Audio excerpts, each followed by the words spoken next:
សួស្តីអ្នកទាំងអស់គ្នាស្វាគមន៍មកកាន់វីដេអូទី2របស់យើងដោយនៅវីដេអូមុនយើងបាននិយាយថានៅពេលណាដែលមានបដិវត្តឧស្សាហកម្មមនុស្សក្រៅពីផលវិជ្ជមានយើងក៏មកនៅជាមួយនឹងផលអវិជ្ជមានផងដែរដោយសារតែមនុស្សបានបំពុលទៅលើបរិស្ថានអញ្ចឹងថ្ងៃនេះយើងនឹងនិយាយអំពីគ្រោះធម្មជាតិនានាដែលបណ្ដាលមកពីការបំពុលផ្សេងៗ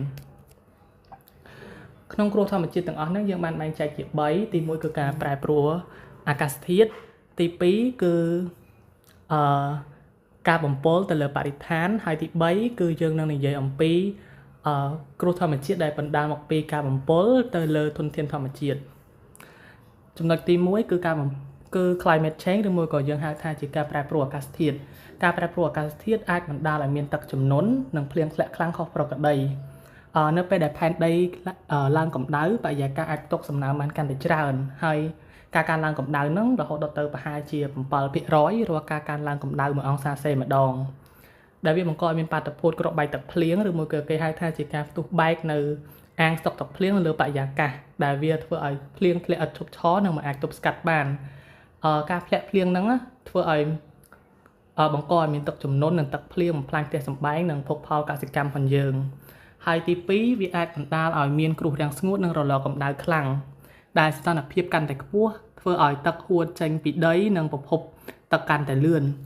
នៅពេលដែលមានការប្រែប្រួលអាកាសធាតុនោះនៅតំបន់ខ្លះក៏មានភ្លៀងខ្លាំងតំបន់ខ្លះក៏មានគ្រោះរាំងស្ងួតតាមហ្នឹងដោយសារតែវាមិនអាចមានតុល្យភាពគ្នាបានទេដែលវាបណ្ដាលឲ្យរដូវប្រាំងមានរយៈពេលយូរនិងក្តៅខ្លាំងជាងមុនដែលធ្វើឲ្យដីកសិកម្មស្ងួតហែងនិងបង្កជាកង្វះខាតទឹកប្រើប្រាស់សម្រាប់មនុស្សរាប់លាននាក់ទៀតផងចំណែកឯផលវិបាកទី3គឺវាអាចបង្កឲ្យមានព្យុះសង្គ្រាមនិងខ្យល់កន្ត្រាក់ខ្លាំងជាក់ស្ដែងដូចជាប្រទេសនៅក្នុងតំបន់អាស៊ីយើងមួយចំនួនដូចជាប្រទេសវៀតណាមឬមួយក៏ប្រទេសចិនពេលបច្ចុប្បន្នហ្នឹងយើងឃើញថាមានព្យុះជាច្រើនដែលបានវាយលុកមកលើប្រទេសទាំងពីរហ្នឹងដែលសុទ្ធសឹងតែជាប្រទេសនៅក្បែរសមុទ្រឬមួយក៏ជាប្រទេសដែលអភិវឌ្ឍទៅលើបរិវត្តឧស្សាហកម្មនឹងច្រើនមែនតើហើយដោយសារតែកម្ដៅទឹកសមុទ្រដែលកើនឡើងហ្នឹងវាប្រៀបបានដូចជាប្រេងឥន្ធនៈអញ្ចឹងវាបញ្ឆេះកម្ដៅដល់ព្យុះហើយការប្រែប្រួលអាកាសធាតុធ្វើឲ្យព្យុះទាំងនេះមានកម្លាំងកាន់តែខ្លាំងរួមជាមួយនឹងល្បឿនខ្យល់បក់លឿន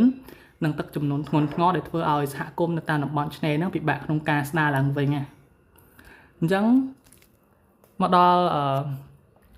គ្រោះធម្មជាតិដែលបណ្ដាលទី2គឺជាគ្រោះធម្មជាតិដែលបណ្ដាលមកពីការបំពុលទៅលើបរិស្ថាន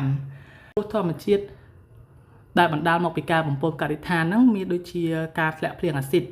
ដែលបាតុភូតនេះគឺកើតឡើងនៅពេលដែលរោងចក្រនិងយានយន្តបញ្ចេញឧស្ម័ន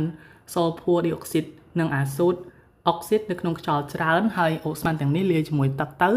នៅក្នុងបរិយាកាសវាបង្កើតបានជាភ្លៀងអាស៊ីតដែលសម្រាប់ព្រៃឈើបំផ្លាញត្រីក្នុងបឹងបួននិងធ្វើឲ្យសត្វច្រែះគាសំណង់នានាជាពិសេសបើសិនជានៅក្នុងប្រទេសកម្ពុជាយើងគឺវាអាចធ្វើឲ្យភ្លៀងអាស៊ីតនឹងអាចធ្វើឲ្យសត្វច្រេះនៅតាមតំបន់ប្រាំងប្រាសាទយើងផងដែរហើយទី2គឺបាតុភូតEutropication និងតំបន់ទឹកអត់អុកស៊ីសែនបាតុភូតហ្នឹងគឺកើតឡើងដោយសារតែសារធាតុគីមីពីកសិកម្មនិងជីគីមីនិងទឹកលូបង្ហូរចូលទៅក្នុងទន្លេនិងមហាសមុទ្រនៅពេលដែលប្រភពទឹកទាំងអស់ហ្នឹងត្រូវបានបំពុលវាបានធ្វើឲ្យសារ៉ាយមួយប្រភេទលូតលាស់បានយ៉ាងច្រើនខុសប្រក្រតីនៅក្នុងទឹកហ្នឹងហើយអាសារ៉ាយទាំងអស់ហ្នឹងវាស្រូបអុកស៊ីសែនទាំងអស់នៅក្នុងទឹកហ្នឹងដែលជាលទ្ធផលធ្វើឲ្យត្រីនិងសត្វទឹកដទៃទៀតហ្នឹងថប់ដង្ហើមងាប់ហើយបង្កើតបានទៅជាតំបន់ទឹកអត់ជីវិតចំណុចទី3វិញ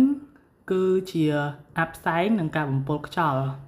ការបំពុលខ្លាំងពីឧស្សាហកម្មនិងផ្សែងយានយន្តហ្នឹងបង្កើតបានទៅជាផ្សែងអាប់ពណ៌ប្រផេះយ៉ាងក្រាស់គ្របដណ្ដប់លើទីក្រុងហើយផ្សែងទាំងអស់ហ្នឹងវាមានភាគល្អិតតូចៗនិងឧស្ម័នពុលដែលបង្កជំងឺដល់យើងបានដូចជាជំងឺថប់ដង្ហើមជំងឺស្បែកដូចជារលាកភ្នែកអីផ្សេងៗហើយវាក៏អាចឈានទៅដល់ការស្លាប់មុនអាយុនៅពេលដែលមានផ្សែងហ្នឹងផងដែរអញ្ចឹងមកដល់ចំណុចទី3គឺជាគ្រោះធម្មជាតិដែលបង្កឡើងដោយការបំពុលទៅលើធនធានធម្មជាតិការបំពុលទាំងអស់ហ្នឹងអាចបណ្ដាលឲ្យមានការបំពុលទឹកក្រោមដីដែលសារធាតុគីមីពុលពីកន្លែងចាក់សម្រាមការធ្វើអាជីវកម្មរ៉ែឬមួយក៏រោងចក្រឧស្សាហកម្មបានជ្រាបចូលជ្រៅយ៉ាងច្រើនក្នុងដីដែលនៅពេលហ្នឹងទៅវាធ្វើឲ្យពុលដល់ប្រភពទឹកក្រោមដីធម្មជាតិ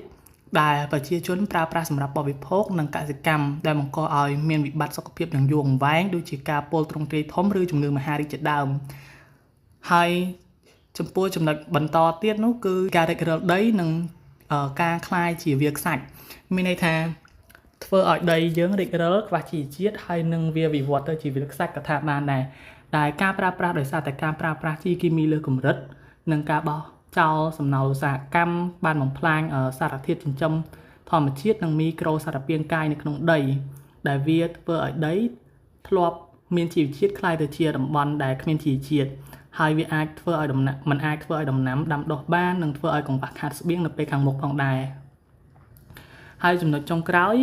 គឺវាធ្វើឲ្យមានការបាក់ទំនប់អាងកាកសំណល់រ៉ែដែលពាក្យបច្ចេកទេសគឺគេថា tailing dam failure ហើយបាតុភូតហ្នឹងគឺដោយសារតែប្រតិបត្តិការជីកយករ៉ែបង្កើតឲ្យមានអាងស្តុកសំណល់រាវពុលយ៉ាងធំនៅពេលដែលទំនប់ទាំងនោះទុះបែកវាបញ្ចេញរលកយក្សនៃភក់ពុលនិងលោហៈធ្ងន់ចូលទៅក្នុងទន្លេនិងព្រៃឈើដែលបំផ្លាញប្រព័ន្ធអេកូឡូស៊ីទាំងស្រុងនិងបំពុលធនធានទឹកក្នុងរយៈពេលរាប់សិបឆ្នាំអញ្ចឹងដូចអ្នកនរគ្នាបានដឹងហើយថាគ្រោះធម្មជាតិជាច្រើនដែលបានកើតឡើងដោយសារតែទង្វើរបស់មនុស្សនៅក្នុងការធ្វើបដិវត្តឧស្សាហកម្មក៏ដូចជាទង្វើមនុស្សដែលមិនបានគិតដិតដល់ទៅលើបរិស្ថាននាពេលបច្ចុប្បន្នអញ្ចឹងក្នុងនាមយើងជាយុវជនជំនាន់ក្រោយជាអ្នកដែលរស់នៅជំនាន់ក្រោយយើងគួរតែខិតខំប្រឹងប្រែងយកចិត្តទុកដាក់ស្វែងយល់អំពីបញ្ហាទាំងអស់នេះដើម្បីឲ្យពិភពលោកយើងកាន់តែមានភាពស្រស់បំព្រងឡើងវិញចុះវីដេអូប៉ុនយើងក៏មានតែប៉ុណ្្នឹងដែរសូមអរគុណសូមជម្រាបលា